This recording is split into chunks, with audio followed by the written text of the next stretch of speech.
Your limbs would be folded inward before you're pressed tightly against others. Their bodies would crush you from every side, locking you in place. Then more and more bodies pile on top until everyone on Earth is fused into one massive human cube. Now, if you split it up by men and women, the men's side rises past skyscrapers, reaching over 2,000 feet tall, and the women would be about 100 feet shorter. But stacked together, they would be taller than 3 Empire State Buildings.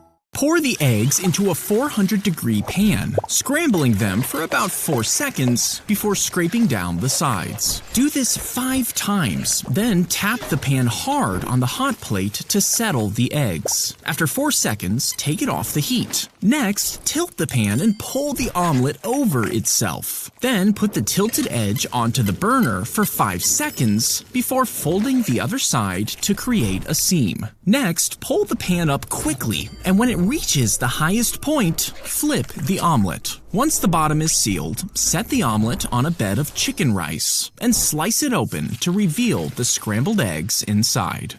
When someone dies in the house, the beekeeper will gently knock on the hive, according to tradition. Then they'll whisper the dead person's name inside. Some even place a black cloth over the hive, while others turn it towards the funeral procession. Now, at weddings, the couple introduces themselves to the bees before a bright cloth is tied to the hive, and a piece of cake is left behind. Now, beekeepers have done this for centuries, because if they don't keep the bees up to date, well, they just might stop making honey.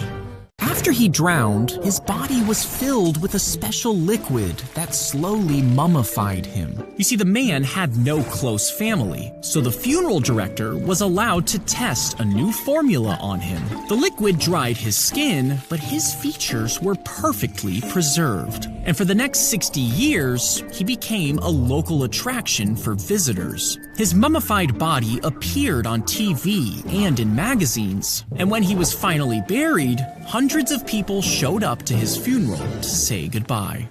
If you stuck a slice of bread onto a metal pole and dangled it around in a lightning storm, you might think a lightning bolt could toast it perfectly. But the lightning would travel down the pole, charring the bread in less than a second and electrocuting you as well. Now, if you somehow attached a giant pole to a power bank, you could capture some of the energy, which you could then use to power a toaster that could toast over 20,000 slices of bread. Turn one of the sticks over to cross the